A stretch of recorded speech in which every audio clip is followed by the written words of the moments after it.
All right, everyone, we're going to get started here. Just an FYI, we're keeping you muted with your videos off. We can unmute you at the end so you can ask questions during our Q&A, or again, feel free to write them in the chat box as we go along so you don't forget. But this just makes it easier, so less distraction. You should be seeing on the screen a welcome page to our Spring Home Refresh. Meg from the NEAT Method here in Orlando is going to be giving us amazing tips. We're sure you're all going to enjoy. So again, thanks so much for being here tonight. This is our first time doing it virtually. Yes, this is our first virtual yes. home organizing event, so not our last. Way of the future. Yes. All right. So shall we get started, guys? Yes. Yeah. Okay, here we go. So hi, everyone. I'm Lindsay. I'm a realtor here in Orlando, Florida. I know we have a lot of people from all over, so thanks again for joining us. This is our third home organizing workshop. First off, we want to wish you and your families continued health during this crazy time. Our goal is to provide some value to you. I know, especially since we've all been spending so much time at home.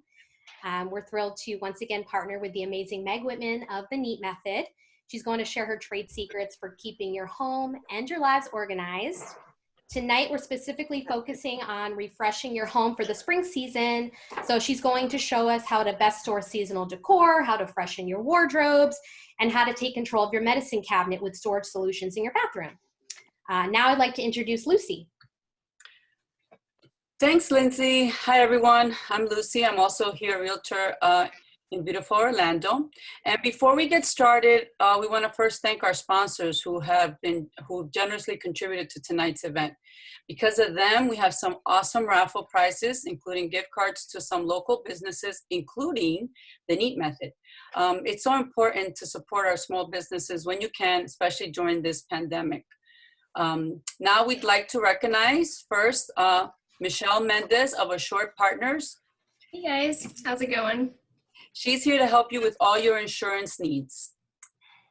Then we have Kinsey Lilathan from All In Construction Services. So if you have any remodeling needs, she's the person to seek. Hi everybody.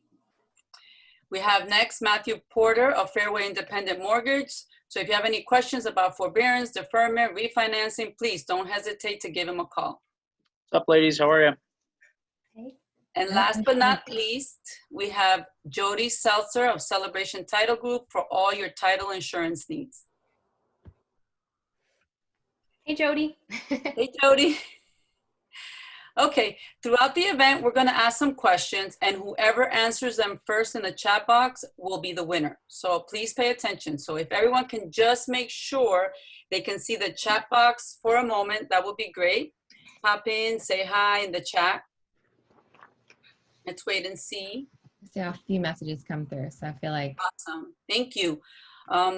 Also, we're going to be muting everyone during the presentation. So if you have any questions for Meg, please feel free to write them in the chat box and we will review them at our Q&A session. Thank you, guys. Also, Lindsay mentioned our goal tonight is to give you the resources to help you establish simple routines that are going to help you and your families go about your lives in a more stress-free way. Lindsay? Yes, having systems in place for storing seasonal items and clothing will, of course, save you time, money, and energy, not to mention space. Again, with everything going on, we're more aware of that. So at this point, we're going to That's because I can't do it in move person. on. So Meg, Yes. Hi, everybody. we're going to do a raffle. Mm-hmm. All right, raffle time. So let's see who was paying attention. We're giving away our very first, there's 4 tonight, raffle prizes. So make sure to write your answer in the chat box below. Are you ready, guys? Okay. How many home organizing events have we put on? Is this our second, third, or fourth event? We'll give you a moment.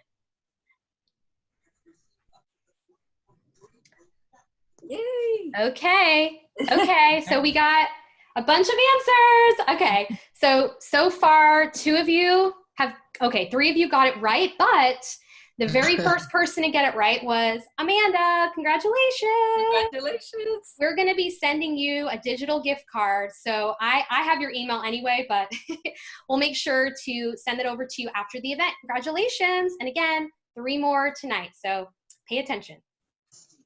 Lucy? Yes, congratulations, Amanda. It's exciting. You're gonna love your gift. Now to the main event. Meg, take it away. Sure. Hi, everybody. It's so good to be here virtually. And also it's just good to, see everybody, and it gives us the opportunity to reach more people. So this might be something we do moving forward. Feel free to let us know feedback and things we can improve in the future. We just I love to share. I'll talk about organizing all day. And I see a Facebook friend of mine, Connie. We actually recently connected because I was just offering free information. So please utilize me as a resource during this time. All right, so just a little bit about me. This is a very glamorous headshot of mine, so you're welcome. This is me trying to look glamorous today. So Neat Method is the company that I work for. I actually own Neat Method Orlando. So it's a franchise, but it's a luxury home organizing company across the entire United States, including, as well as Canada. So we have 50 plus locations nationwide, including and Canada as well. I think we have 3 or 4 up there. And we're just constantly growing. But each company is a individually owned. Typically, we're all women for some reason. I have some men on my payroll, but typically the business owners are all women. So it's really, really nice, local businesses, and it's just such a great community. We focus obviously on organization. We create personalized systems for our clients, and everything is custom tailored to them. Because what works for me might not work for you. What works for a family with 5 kids certainly doesn't work for a family who has 1 dog and that's it. So everything is completely customizable. And we do every space pretty much. We love to unpack after a move. We could do closets, pantries, kitchens, bathrooms. Literally, if it's a space that you can think of, we've probably done it or seen it. And we've done a few basements in Central Florida, which I'm from Cleveland, so I did not expect there to be basements here, but I'm happy. And as it says, I'm the owner of Neat Method Orlando. I founded it in late 2016. So I'm coming up on my 4-year anniversary, which is nuts. And I just really enjoy creating simplicity. I don't think lives need to be as difficult as they are. Obviously this time is such a difficult time for everybody. But I think it's a time to really focus on how can we simplify our lives? How can we give ourselves a little bit of breathing room? We're not searching for perfection. We're just searching to make little things a bit easier. So let's go ahead and dive in. Our first topic is seasonal decor. So this is typically kind of in the change of seasons, maybe after Christmas and New Year's, or if you have spring items, packing them away for the summer. So first off, I just want you to focus on how much storage space do you actually have? Be honest with yourself. If you have a very small 1-bedroom apartment, maybe you shouldn't have like a giant Santa statue. Just maybe. So really be honest with yourself about what you have and what you have as far as space is concerned, and try to match them together. Ideally, you have way more space than you have stuff. That's like best case scenario. But worst case, you just really focus on utilizing the space that you have appropriately. Also, because of that, I would say you should edit your items regularly. If you're packing up all of your Christmas items and you realize there's a bin you never even touched, you should probably go through it and see why. Maybe you have better stockings that you used this year. Are you ever really going to use those old tattered ones? Probably not. If they need to be fixed, then fix them and then put them back in rotation. But you should be regularly editing your items to make sure that you only keep what you need. Everything else is just creating dust, and it's not paying rent for the space that it's taking up. So then once you figure out the space and editing all those items, you create homes for your decor pieces. So I would suggest separating them kind of into 2 piles, if you will, mentally, an outdoor and an indoor. So any of the decorations that live outdoors while they're up, so lights, statues, or like blow up Santa, like all those crazy things that you put in for celebrations, that can all live in an outdoor situation. So a garage, a shed. Some people use their screened-in porch. Hey, if you have it, use it. So those kind of are outdoor items. But indoor, you're going to want to focus on maybe the tablecloths, napkins, maybe some really fragile pieces, anything that you really don't want to have outdoors with, could get, banged up by bikes going in and out, could get moisture, any of that. The outdoor pieces, I do suggest utilizing weatherproof storage. And these bins right here are actually the weather-tight totes from the Container Store. And they're amazing. I love how streamlined they look. They come in a ton of sizes. And to me, it just helps because it keeps the bugs out. It keeps the moisture out. Florida, obviously, it's essential to have this because, in 2 days, it's going to be like sopping wet from all the rain and all the moisture. So it's super important to have weather-tight bins. And then, and also in the north as well. I mean, it gets moist just in different ways. And I hate that word, so I'm sorry that I said it. So I would also suggest using multi-purpose items. I have a smaller apartment and I don't have a garage. So I don't have a ton of stuff and a ton of storage. So instead of like going crazy with celebrations, I just do simple things. I have pillows on my couch all year round, and then I just change out the pillow shams. So the pillow shams are really easy to fold up. They take up little to no space, and then boom, celebration. So you kind of figure out ways to be festive otherwise. I also have like a fall winter wreath and a spring summer wreath. If you have the space and you want a wreath for every month, do it. Great, cool. I just don't have the space for it. So I'm storing one wreath and then one's on my door and then I swap them.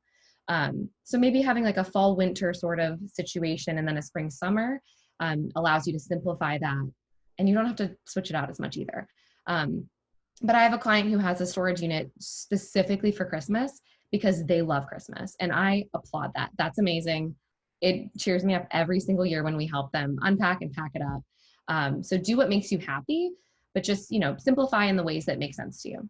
Of course, choose the appropriate bins, like I said, and clean everything before storing it away. If everything's cobwebby and gross and nasty, just clean it before you put it away. Because when you open it back up come Christmas or whatever season, it's going to be gross and you're not going to like it. So make sure you clean it so that it's actually ready to go immediately, and you won't be worrying about all that. And then, of course, label. This is going to become a very big running tip for me. Label is always important, because how many times have you pulled down something, looked through it, not the right bin, pulled it back up? Just label it, make your lives easier. I suggest these chalkboard labels. They're available at the Container Store. They come in a variety of sizes. I just really like the crisp look of them, and then just legible, big writing. We offer custom labels if you want that, or you can just write them yourselves. So I would suggest labeling them by holiday, by the content, and by location. So what that means is, obviously, if you have one bin, you could just say Christmas. So when Christmas comes, you take the Christmas bin and you unpack it. If you are like my client who has a ton of Christmas stuff, we got a little bit more specific. So then it's like Christmas nutcrackers. So we know exactly what that is. Christmas ornaments, Christmas tree skirt. And then you can get even more specific by saying Christmas nutcrackers mantle. So you know exactly where those items are going back into your home. And when you're packing up, here's the tip that most people don't think. When you're packing back up, what goes in what bin? It's all if it's all labeled, great, but then, oh no, they all just say Christmas. How did we jigsaw this? So knowing that the nutcrackers all went in this specific sized bin, the ornaments fit in that bin, it just makes your lives so much easier on both ends. So that is seasonal decor. And I believe it is time for a raffle. So Lindsay, make sure you unmute yourself and let's get to the raffle time. Yes, okay. So second raffle, the question is, and again, use the chat box below. So get ready, get your fingertips ready. All right. Well, it's not even really a question, sort of, but all right.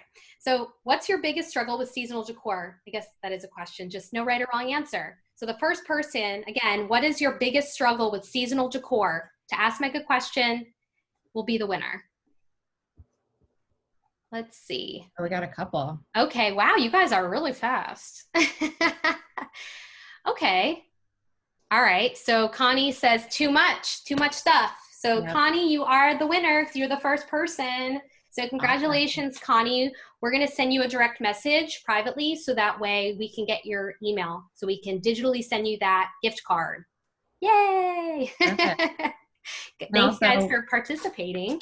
Yeah. So moving on, we're going to be talking seasonal wardrobe next. Mm-hmm. So Meg, take it away. Awesome. Yeah. So Connie, we can chat separately if you want to talk about having too much, but obviously editing, making sure you're only having the things that you love. If you get a brand new piece from Target, that's amazing and gorgeous and it's, half off, girl, do you, but then maybe take something out. One in, one out is a good rule for that. Okay. Seasonal wardrobe. So it's interesting in Florida because we don't really have seasons. I mean, they're very subtle. So I would just suggest, this is just depending on your space. Again, it's funny, but all of these are kind of the same tips, but they're just helped in a different way. So determine your closet space. Do you have a super duper duper tiny closet? Then you might want to think about doing a seasonal swap. If you have a super massive walk-in closet, I'm jealous, but good for you. And maybe you just keep all of your items up all the time. So really just figure out what makes sense for you. Maybe you have two small closets, so one can be one season, one can be another. But obviously you should prioritize the current season. And that can be changed, quarterly, that can be changed twice a year, once, once you have to do it twice because you have to change it back. But as whatever makes sense for your seasons and where you're located, but definitely what you're using all the time should be right, in the front. And even if it's just a little swap of like the sweaters are in the front of my closet when it's December-ish, and then they just move a little bit so that my tank tops are in front in the summer. It doesn't have to. My closet stays the same year round because to me that's simple and I have enough space. It's not a walk-in, but I have enough space for everything. But if you don't, I would suggest packing away your out of season items. For me, that means all winter because I live in Florida, and I only need that stuff if I'm traveling. Or, if you live in Rhode Island, for instance, you don't need your swimsuits readily available all the time. Or maybe you do. I don't know, maybe you have a hot tub. But whatever your situation is and whatever the client, whatever their lifestyle entails, that's kind of how we take our cues. And similarly to the seasonal decor, clean up before packing. If your wool sweater has a big, stain from wine or something, get it cleaned, take it to the dry cleaner before you pack it away. Because the longer it sits in there, A, you'll forget it happened, and B, the stain will get worse. So when you're unpacking your beautiful wardrobe, when it's time to wear that lovely sweater, you're going to be bummed. So clean everything up. Even if you haven't really worn a sweater a lot, like maybe just send a good amount to the dry cleaner, just get them perfect. And then again, pack it in some sort of weatherproof bin or just something with a lid so that the dust stays out. And it again depends where you're going to store these items. I would suggest indoors as much as possible so that it can be climate controlled. Editing is super duper important too. You need to edit the items you don't need anymore. You need to reevaluate your system. I had a totally different life when I lived in Cleveland because it was Cleveland. It was snowing a lot. And I worked in the corporate, sector. So I had a beautiful rainbow of pencil skirts, which is lovely. And I loved them and I loved looking at them. But I can't tell you the last time I even thought about wearing a pencil skirt because that's not my lifestyle right now. I'm in active wear if I'm being active or if I'm working or if I'm lounging around. So really active wear is my go-to. So it was silly to have such an extensive corporate wardrobe. So I just parted with those items. I sold what I could. I donated the rest and I felt a lot lighter and brighter because of it. Because something that you don't realize, but it's a mental thing. If you're constantly passing through items that you're not using in your closet, there is a mental portion that's like, dang, I keep not using that. That's a bummer. And just not having that clutter visually or mentally, it's so much easier to get dressed because you're not sorting through the weeds to get what you want. All your favorite things are there. So editing can happen obviously alone. You can FaceTime a really good friend who has a lot of opinions. You can obviously hire an organizer. I have some clients who are like, I need you to be really honest with me. I'm like, I will, but I don't like being rude. So I'll just be like, that's not your best look. So it just depends on, who you have around you, but utilize that and make sure that you only have your favorites. While you're editing, ask yourself some of these questions. Like, when did you wear it last? If you didn't wear it this season and you're packing it up to wear it next year, are you really going to wear it? What was the reason? Maybe it was unseasonably warm, so that's why you didn't wear your wool sweater. Okay, then maybe keep it. Give it another year. But if you didn't wear it because you didn't like it or it didn't look good on you, like it doesn't deserve space in your closet. You needs to serve you. And then would it do someone else good? This really helps a lot of my clients who are like gripping tight. If that sweater's beautiful, someone will love it. Someone will love it and they will have it and it'll make them super duper happy. You're depriving someone else of the joy of having that and you're not utilizing it. So that's kind of a way for people to be like, okay, I can part. Again, choose an appropriate bin. Anything with a lid is pretty much good, and depending on the size and shape of the space where you're storing it. I also suggest something a little bit hefty that it can stack well if it needs to. And again, label by season or clothing type. Maybe it's winter sweaters or just fall, or it could be like summer swim. However, it needs to be for you to know what's actually in those items.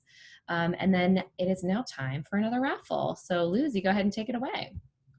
Thanks, Meg. Thanks so much for those great tips. And yes, it's raffle time again. So here we go. Remember, I'm going to ask a question. The first one to type it in the chat box will be our lucky winner for our second raffle. So the question is, remember, there's no right or wrong answer. It's just whoever answers it first. So what's one of the biggest tips Meg has for refreshing your seasonal wardrobe? Go. Have you been listening?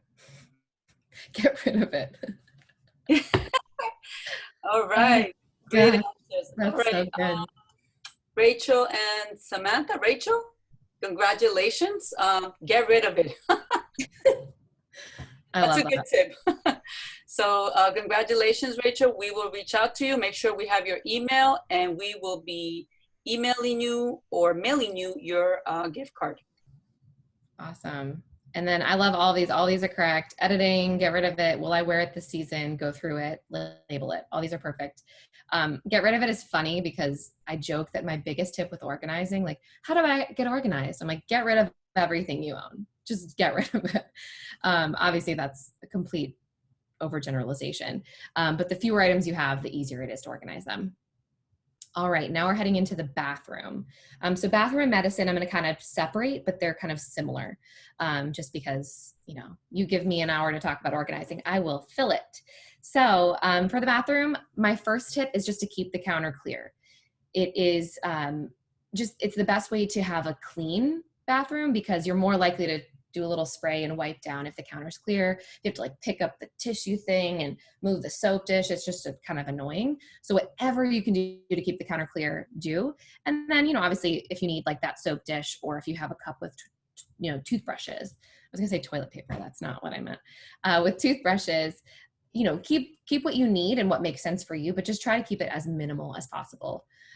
Utilizing the drawers that you have, if you have under the sink, a linen closet, like use every space that you can and use it all efficiently. I would suggest checking your expiration dates. If you don't know this, I recently learned this, which is scary. Recently meaning like a few years. Makeup expires. So that mascara, as soon as you open it, it's touching your eyes. It's a really sensitive area. It expires. I don't know the exact dates. If you just Google like makeup expiration dates, it might be a good idea to like write on a little Sharpie, like when you open that mascara or that foundation, those, just keep an eye on those. I wouldn't say, toss it right away if it's the next day after, but just be aware and maybe, only keep the items you have and don't have too much backstock. Keeping in mind of backstock, you should create a backstock area. So if you have all of your items in a drawer, I typically like to keep categories together. So all, dental items together, all feminine hygiene together, but there's a lot of that. If you go to Costco, you've got a huge box of things, and I don't need all of that to be readily accessible. So for your dental, for instance, if you have a ton of toothbrush heads, I don't need all of them in the drawer, maybe just a couple. So create a backstock area, maybe in your linen closet, under the sink, wherever makes sense, that you kind of shop from before you go to the actual store. So that's kind of how you kind of create a backstock area. However, only buy in bulk if you have the space for it. I have a lot of people who love to shop at Costco, which is lovely. I love to shop at Costco. But if you do not have the space for it, you're just going to have more and more stuff. And like I said before, getting rid of your stuff is the easiest way to using through your stuff and getting rid of the things you don't need is the easiest way to get organized. And also take it from me, because I make this mistake all the time and I'm learning. Use the product and know you love the product before purchasing it in bulk. Like, oh, this influencer told me this brand new makeup is amazing. It probably is. I get influenced all the time, but you don't need 3 of them. Sure, it's cheaper per bottle to buy 3, but you don't know if you love it. So just buy 1, buy a trial size, see if you love it, and then you can go in and buy it in bulk. I'm going to try a new shampoo. 3-pack, great. Just don't do it. And then also make sure to utilize all your product before you buy new product, because it's super tempting, like I said, to get in that brand new concealer that's going to just change your life and then not be able to use it because you still have your cruddy, old, totally fine concealer. So just use through your items before buying new, so you're not tempted to just chuck it, which is wasteful, and then use the new stuff. Also, utilizing all the space under your sink is my number 1 tip, because I can't tell you how many bathrooms just don't have drawers. I wish every bathroom had drawers, because I just want every builder, every home builder, Kinsey, we'll talk about this later. Every home builder should consult me before building anything, is my personal belief. Just because there's so much that I am like, okay, well, where's this going to go? And they're like, oh, you're right. People don't think. I don't think in construction. I don't know where the nails go. I don't know any of that. I'm not a realtor, so that's why I have realtor friends. So I believe everyone should consult their, expert. And I believe to be an expert in this organizing. So I believe everyone should have a beautiful, amazing bathroom space, but you have to work with what you have. So if you do not want to renovate your space, I suggest adding in stackable solutions under the sink. That is, I love these acrylic bins that you can pull in and out. And that is just so much better. It's modular, so it can stack. It can kind of make this little puzzle underneath, avoiding that really weird snake drain that's annoying, and really be customized to your space. And then if you're renting like I am, all of that can be moved to somewhere else and made modular in a different way. So that's a huge thing, is taking advantage of that space and not just having like 1 soap bottle there. There's so much room. And then also you need to prioritize and customize your system. So this will be different for every single person. I would suggest the closest place to you, whether that's a drawer, whether that's, the cabinet, whatever the closest, easiest thing to reach to you should be your everyday items, like your deodorant, your toothbrush, your toothpaste, contacts, contact solution, razor, other things I can't think of at the moment. All of your everyday items should be really, really close by. Make it so easy for yourself to have that. And even if they live on the counter during the day, I'm not going to get mad at you. As long as it has a home, it takes 2 seconds to just boom, boom. Oh, we've got company coming over. Oh, we're showing the house today. Let's put it away. It has a home. So that makes me happy. But that's where the everyday items should be. And then if you wear makeup a lot, which I haven't worn makeup. This is the first time I've worn makeup in a while. Let's be real. But in regular life, I wear makeup slightly more often. Having the makeup nearby, either a separate kind of vanity area or a little, tote you bring up, use it and pop it back. And then it kind of gets less close and less close. It gets farther and farther away. Then you want to do kind of your once in a while items, maybe your masks, your treatments, and then backstock. So it's going to be like the Q-tips that you have to buy in like 10,000 at a time at Costco, which I'm still trying to get through. Those little cotton rounds, if you buy mouthwash and there's 2, you can put 1 in backstock.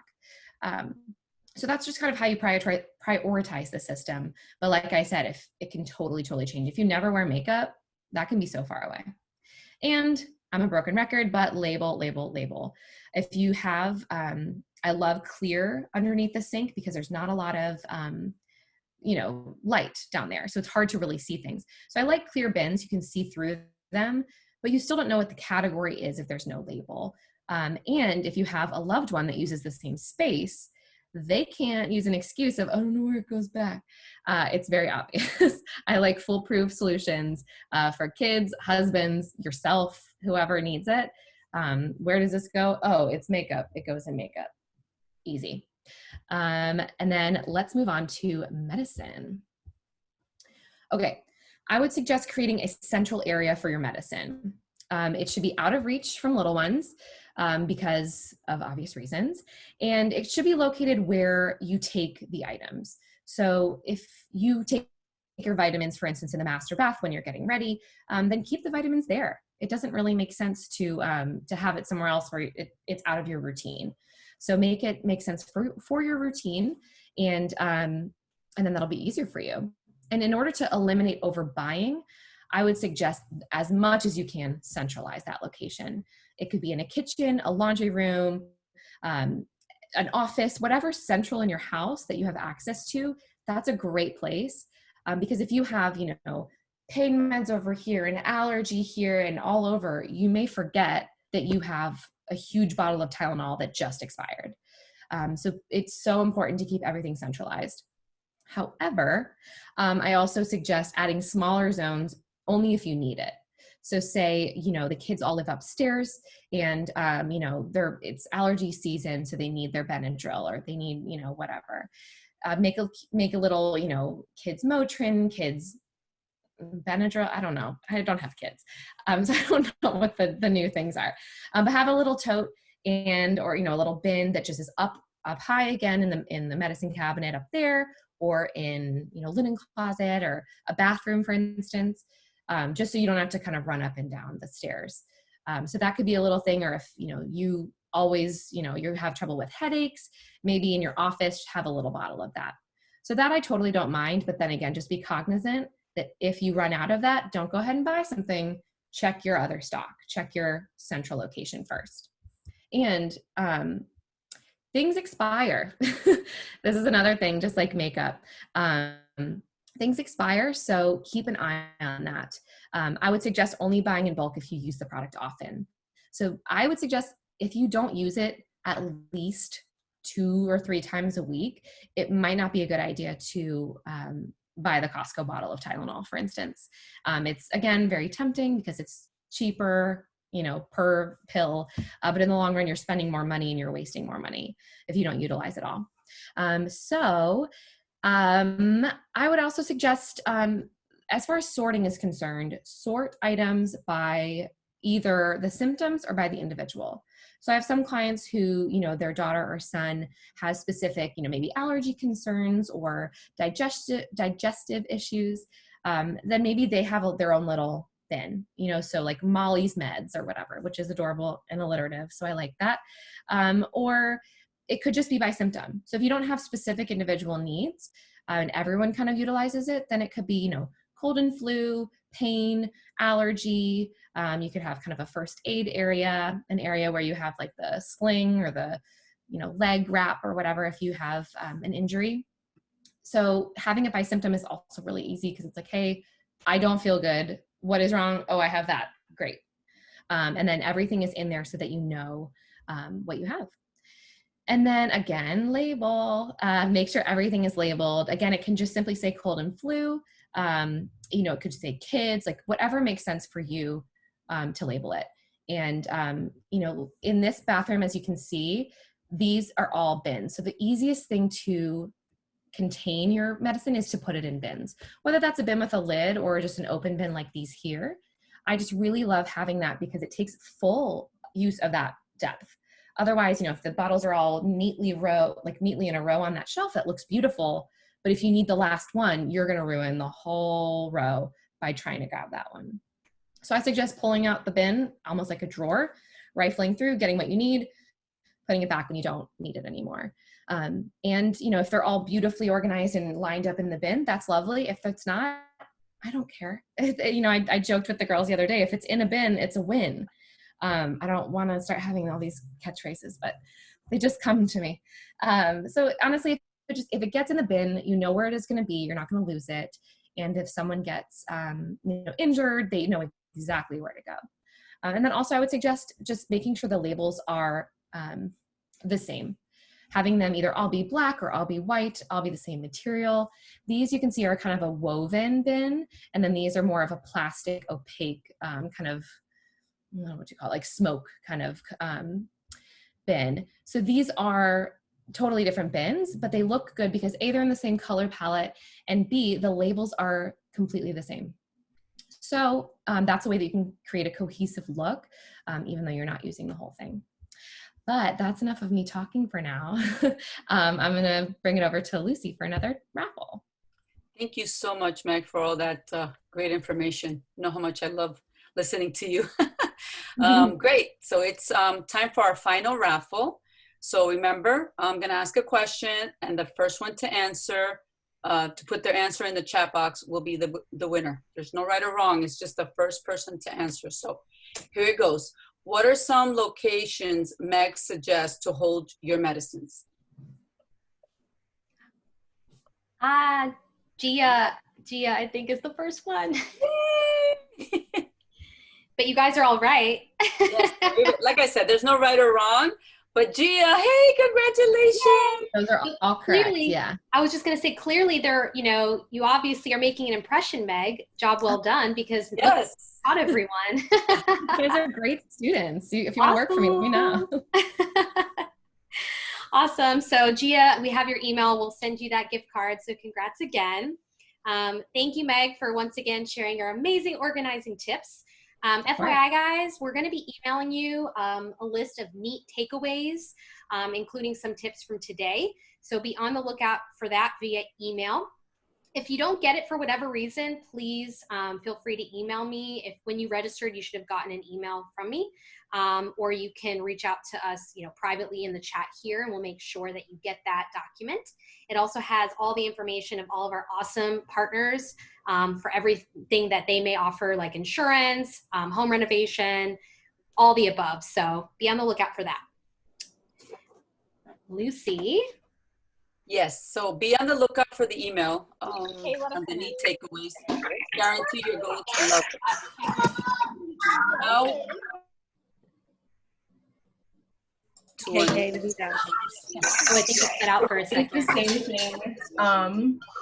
First seminar, and everyone went nuts. So all the sounds were there. So hey everyone, we can hear you because now we're going to be taking your questions during the Q&A. If you don't have a question, if you'd like to ask any questions, I'll just go ahead and mute everyone and do that again. We'll just do it through the chat box unless people want to raise their hand. Good. That sounds good. All right. So Okay. can everybody hear me? Great.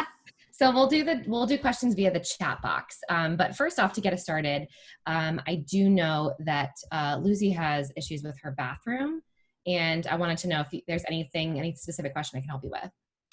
well, my bathroom is, I bought these bins. I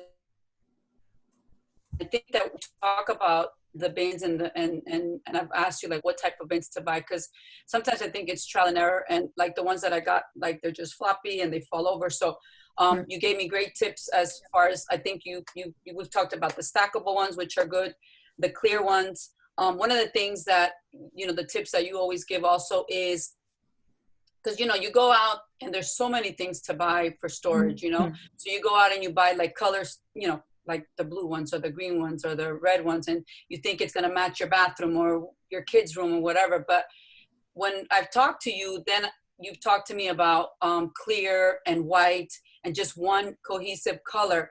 And that just makes it easier. It makes it neater. It just gives you to me, it just gives me like that sense of being very super organized. So I really like that tip because I know there's so many things to buy out there. Definitely. I always suggest organizing first and then measuring before you purchase items. I can't tell you how many times my clients are like, all right, here's the pile of stuff we've bought. I'm like, right, but none of that stuff actually fits where it needs to. It doesn't fit the function, the form, none of it. And that's, waste of money. But I also suggest as clean, obviously our aesthetic is like white, bright, airy, clean, whites, even like a really cool steel, like a black, a gray, anything, whatever your aesthetic is, we can match and we can make it custom for you, but just keep things consistent. Consistency is one of the main things that we focus on, because if you have a pantry that's beautifully organized, but there's a red basket here, a blue basket here, a green polka dot, a pink plaid, like your mind just like your brain hurts. Yes. So it's a visual thing as well. And then in your closet, I know we talked about hangers in, I think, last workshop. I believe hangers should all be consistent, whether that's all black velvet slimline hangers, whether that's all white wood hangers, whatever it is. If you keep your hangers the same, the hangers kind of disappear. You don't even notice them. All you see is your beautiful clothes, a beautiful rainbow of dresses. So I think while the organization is important and you focus on it, once it's finished, you really shouldn't even notice it. It should be like, oh no, this is just how my life is. All right, I'm gonna scroll through the chat box to see if there's any questions. Let's see. Pricing varies based on where you are. So if you have any questions about hiring me or any of the other Neat Method organizers, feel free to reach out. My email is meg@neatmethod.com. Couldn't really be easier. So please reach out for that and I can get you some pricing info either for me or for another market, depending on where you're located. I think Connie has a question for you. Who? Connie, it says, do you recommend huggable hangers? I do. Huggable hangers were like the OG. Joy Manzano, huggable hangers. She was the original person to create that slimline velvet hanger. But also, like insider tip, they have a really, really great option at Costco for cheaper. And I'm not always about like cheap because we're a luxury brand, but I'd rather spend $25 on an amazing, gorgeous bin that's going to be in view than hangers. So I think it's like a 50 pack for maybe $14.99. So check your local Costco for those. I think they even sell them online if you have a membership. And if you don't, I was able to purchase and ship hangers to my client. So if I just invoice you and whatever, we can figure it out if you need me to send you some. But that's my little tip. And then I saw, oh yeah, bins and cost. You can spend so much money at the Container Store if you're not careful. And I often do. But a lot of my clients are literally like, here's Monopoly money, go at it, which I love. But some clients are budget conscious. I, for instance, am budget conscious. I can't currently afford my own services, but I'm free to myself. So it just depends on, where you are. But I'm always happy to help within a budget and maybe help for a few hours and give you homework to finish it if you can't afford the whole project. But as far as bins are concerned, just do the organizing first. I don't think that anything will really stay super duper duper organized without bins just because it literally contains everything. But like a few people said, the dollar spot's great. Even like the Dollar Tree, dollar stores can be lovely. Also shop your house.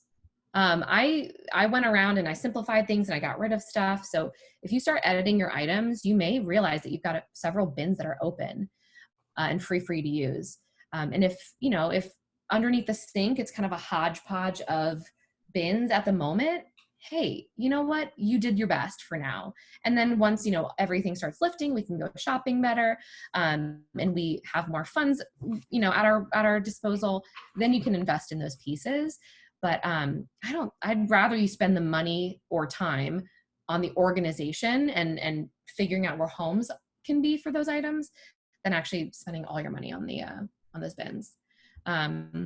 Home goods is another one. Someone's saying, my only issue with home goods is it's so inconsistent. Home goods and Target, if you love a bin and there's 3, but you need 4, how are you going to get that 4th bin? That's been a concern of mine. Target, I've gone to like 3 or 4 Targets in one day just to finish something for a client. Bed Bath & Beyond is great. I see that. They have a lot of those clear containers by iDesign, by M-Design.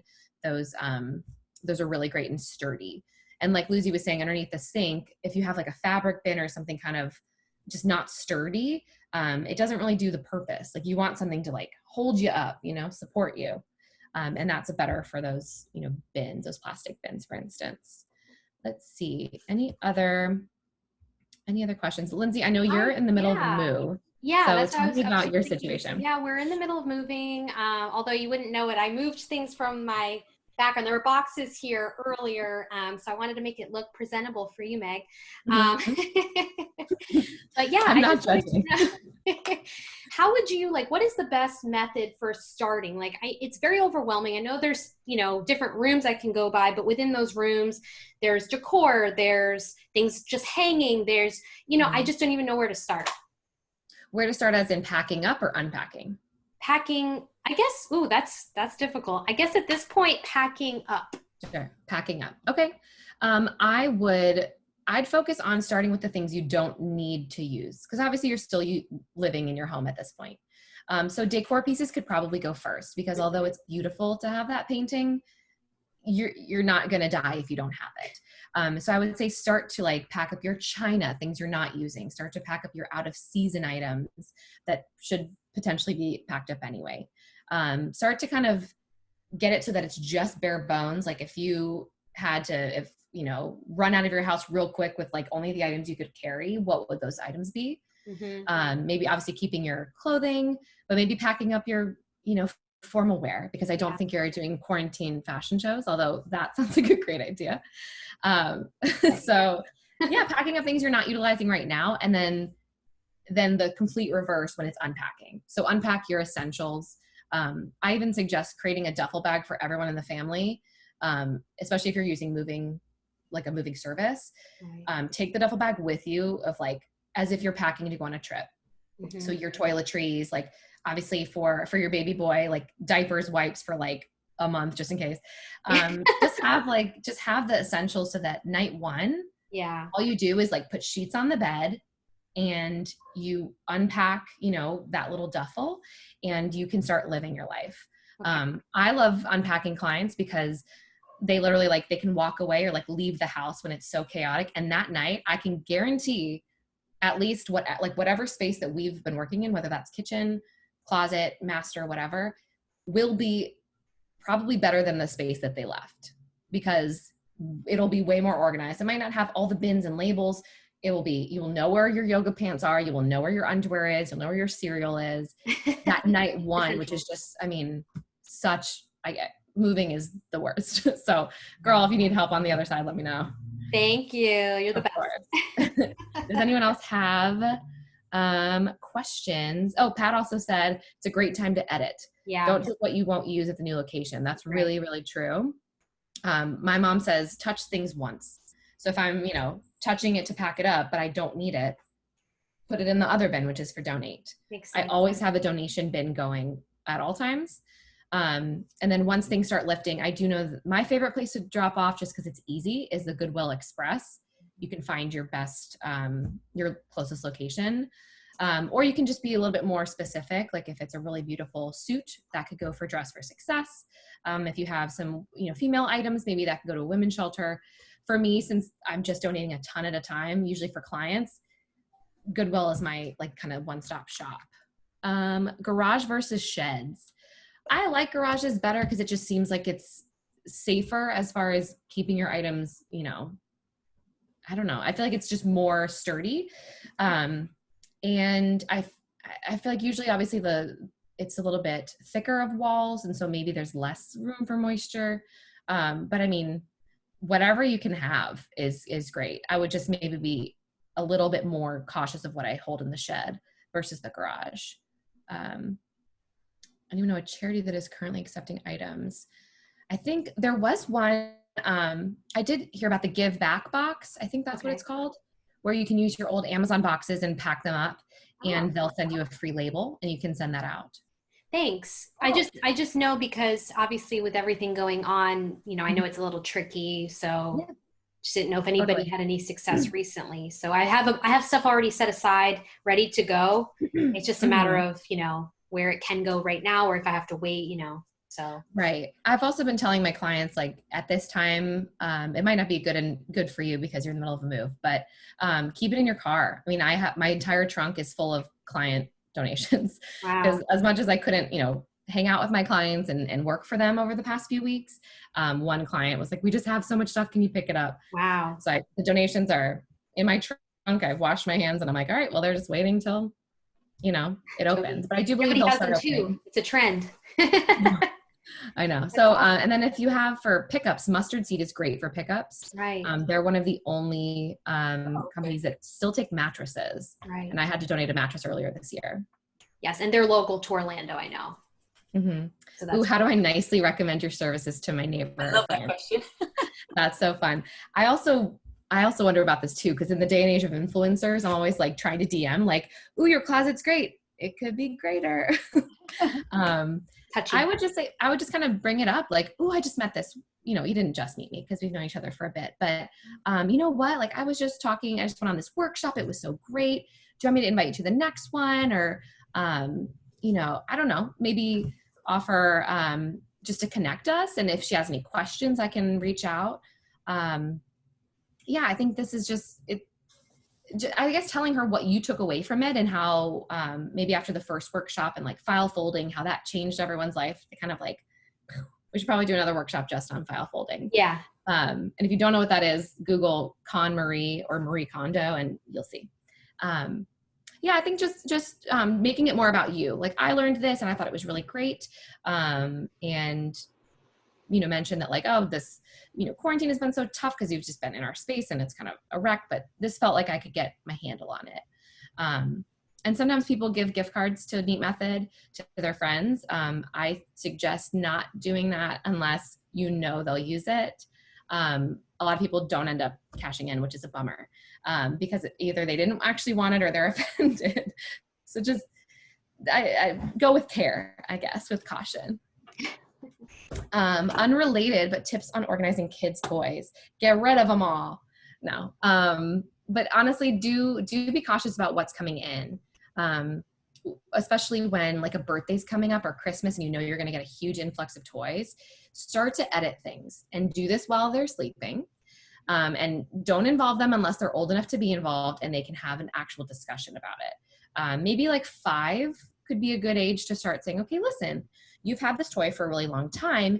And now some other boy or girl is going to play with this toy and they're going to love it because, this toy is kind of collecting dust and he's so sad. I'm like pretending like I'm talking to my 5-year-old nephew.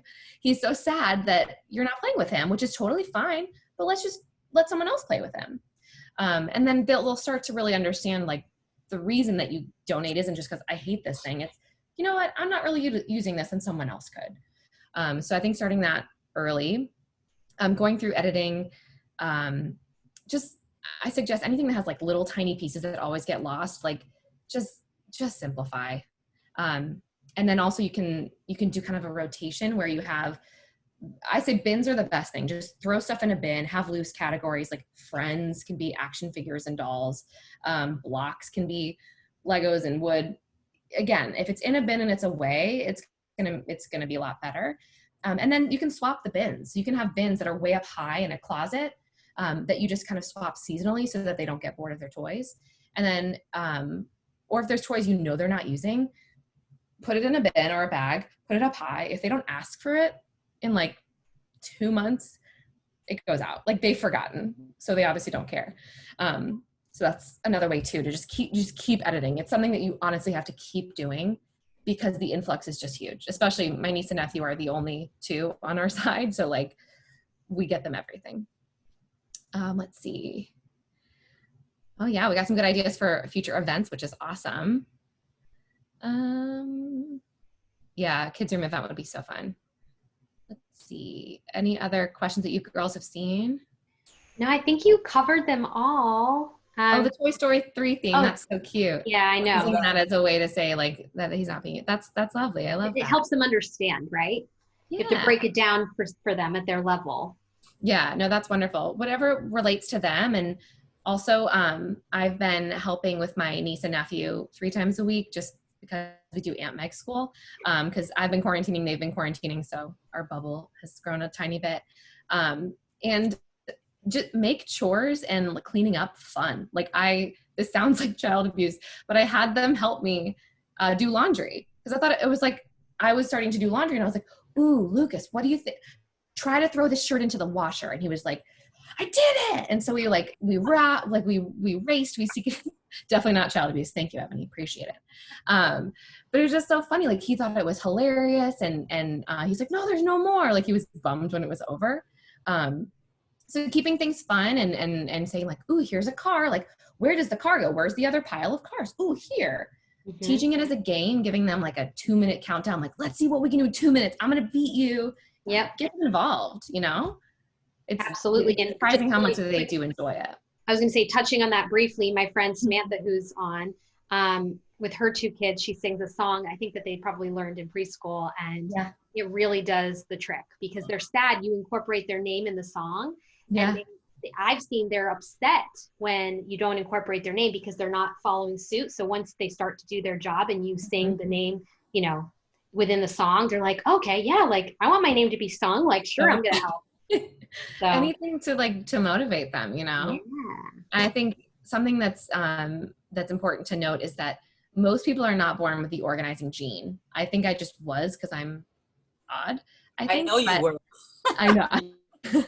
I have to have been. And I honestly think my nephew was too, because he, like, as a little kid was lining up his cars like perfect. And if I moved one, he would be so mad. So I'm like, oh, I'm sorry. I think I had something to do with that. But most kids are not born with that. So to expect them, like, say at 8, you just say, clean your room. Well, they don't know what that means. Yeah, Or definitely. like, clear this up, organize this. Or like, okay, I'll throw it in a bin. It's like, that's not what that means. So if you teach it to them early and you say, this is what organizing is and this is why. Like, remember when you're so sad when you lose your doll? Well, if you always put your doll here, guess what? It'll be there when you need it. So teaching them the reason why, because why is a big word for my nephew at 5. Teaching them why, teaching them how, and making it fun. It's Great tips. Mm-hmm. Oh, did you freeze? Did you freeze, Meg? Hopefully it's not too chilly. No. I'm gonna be like, Um, that's not how it goes. Well, I think on that note, because we're just rounding out the hour here, and I know everybody has busy lives, but we really appreciate you joining us. We hope you were able to take some valuable information away from the, again, amazing Meg Wittman of the NEAT Method. If you have any questions, we're going to stick around again just for a few more minutes just to tidy some things up. Feel free to drop them in chat. But thanks again, guys. And again, look out for those neat takeaways we're going to be sending via email. So stay well, and we'll see you soon. Thank you, everyone. Thank you for joining us.